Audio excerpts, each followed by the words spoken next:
Pembangunan yang berwawasan lingkungan merupakan upaya sadar dan terencana dalam menggunakan dan mengelola sumber daya secara bijaksana pada pembangunan yang terencana dan berkesinambungan untuk meningkatkan kualitas dan mutu hidup manusia.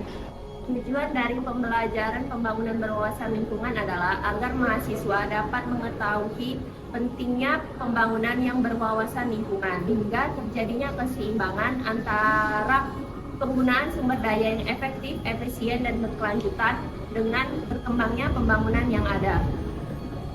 Berdasarkan pasal 7 Undang-Undang 2023 menjelaskan tentang pendidikan memiliki tujuan untuk meningkatkan kemampuan serta membentuk watak dan peradaban bangsa yang bermartabat dalam rangka mencerdas kehidupan bangsa.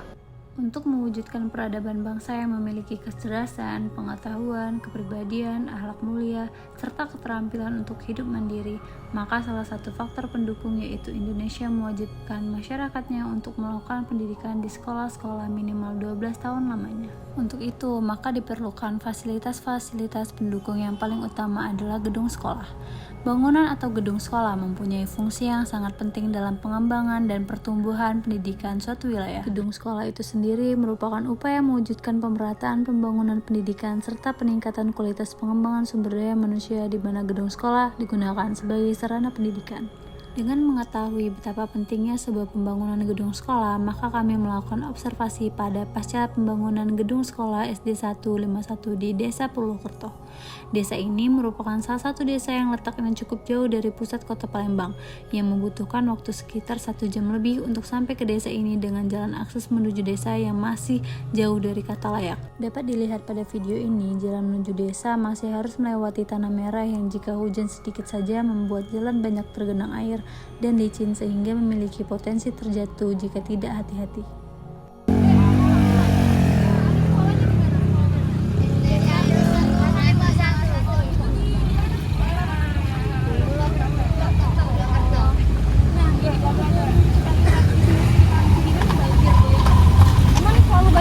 Iya, dari 2023. Lah lama, dari 2020. Apalagi pas hujan, ini soalnya nambah. Hujan lebih tinggi ya? Itu tinggi, besar lagi.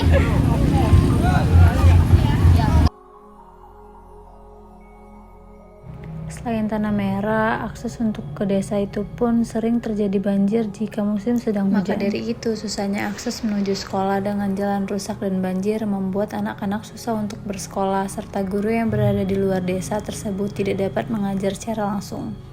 Selain banjir, ketika memasuki desa banyak terdapat hewan ternak yang berlalu lalang di jalan seperti pada video ini. Terdapat sapi di mana-mana ketika kami ingin melewati jalan tersebut. Serta suasana pedesaan dengan masyarakat yang masih memanfaatkan pertanian dan peternakan sebagai mata pencahariannya.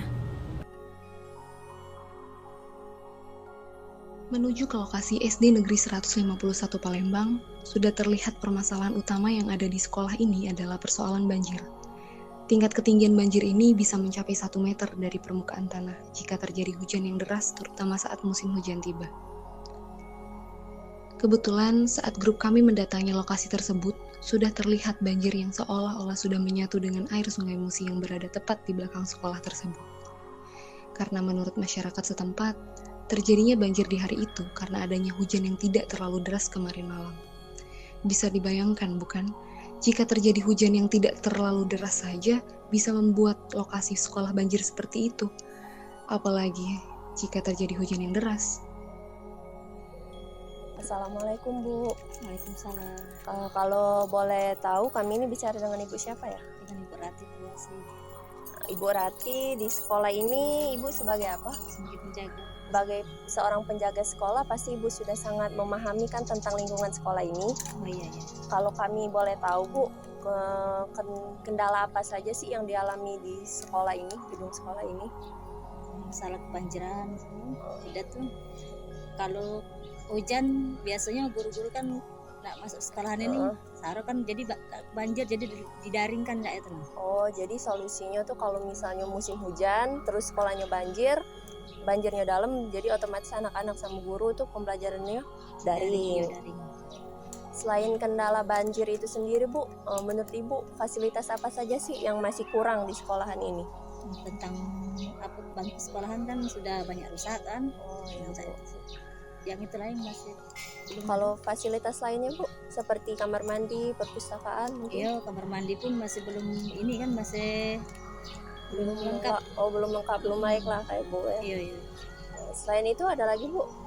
Belum ada, tinggal kami ini kan tinggal menunggu banyu bersih kan, sudah banyu pam. Oh, belum ada banyu pam. Mungkin itu aja Bu yang mau kami tanya. Kami ucapkan terima kasih. Nah, mari kita lihat bagaimana kondisi sekolah ini secara keseluruhan.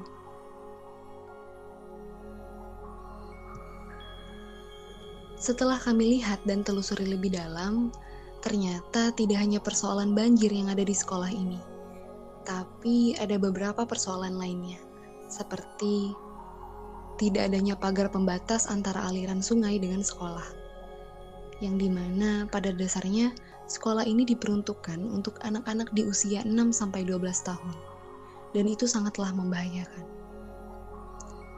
Kemudian bisa dilihat pada bagian WC sekolah ini yang hanya berselisih sekitar 40 cm dari permukaan air, dan jika terjadi banjir yang cukup tinggi, itu sudah bisa dipastikan lokasi WC sekolah tersebut akan tergenang air, dan tidak bisa untuk digunakan. Selain itu, bisa kita lihat WC tersebut sangatlah kotor, dan terdapat sampah yang berserakan. Lalu airnya sendiri itu ternyata merupakan air langsung yang diambil dari sungai tersebut, yang dimana air tersebut sangatlah kotor. Bahkan sebetulnya tidak layak digunakan untuk air di dalam WC. Selain itu, juga bisa rentan terkena penyakit seperti diare, infeksi saluran kencing, penyakit kulit, dan lain sebagainya.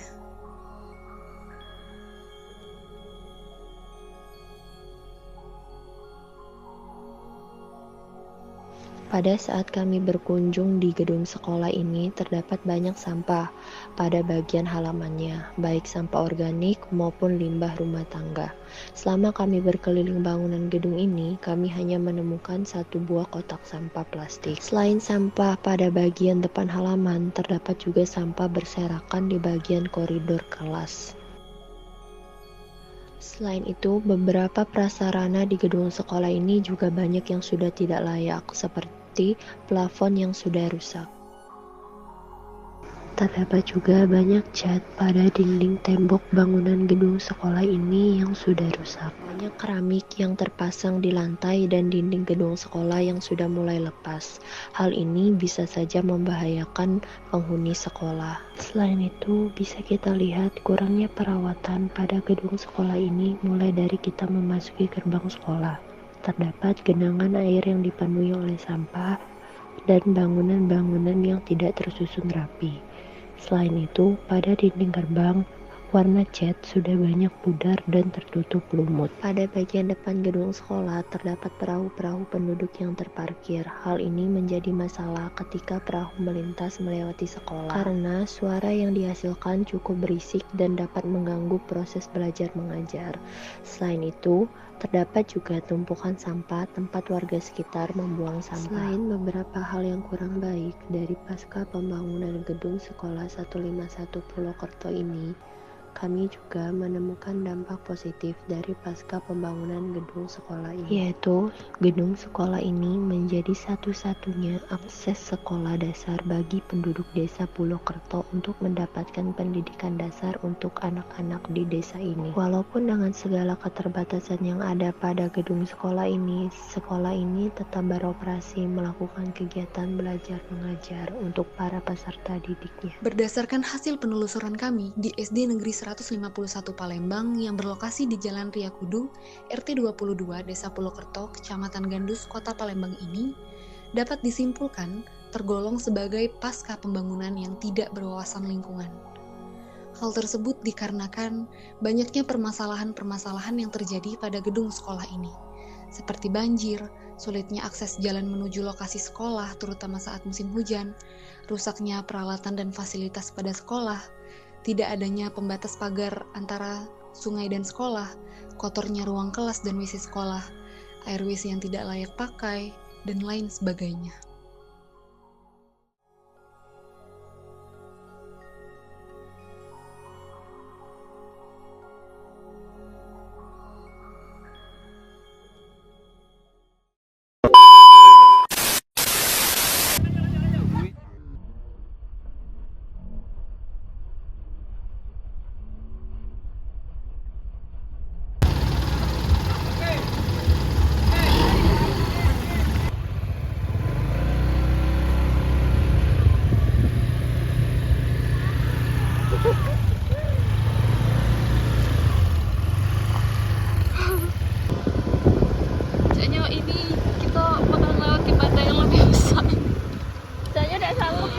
Gak sanggup deh, sumpah.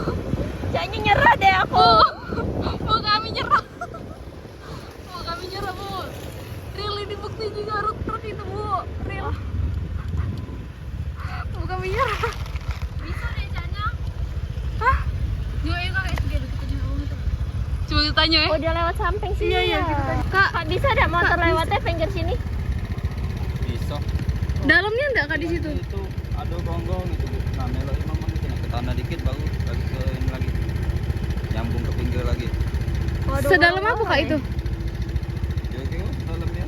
Ya Allah, dalam sih. Dalamnya lah nah. Truk itu beda bisa bergerak. Aduh, sama lagi. Serius nak dilajui. Kalau nak lewat Purwokerto udah bisa ya, lewat jalan lain. Berarti lagi. Nah, Oh, lihat sini ini lah. kamu baik banjir juga situ kaget di sananya. Lebih dalam. Oh ya sudah Kak. Lah ada berani kayaknya kami. Enggak kuat nih Kak.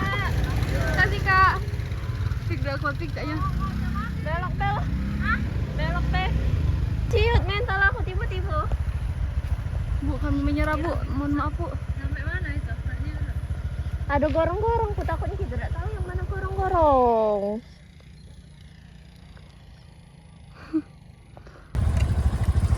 Mbak. Di sini sudah rute ketiga yang kami cari. Ternyata ini kok dari sini jalannya. Sebenarnya di depan itu ada jalan lurus. Masih lurus, masih jauh. Tapi hujan, guys. Sudah hujan. Sudah menyatu dengan sungai di samping ini. Lihat guys, ini jalan.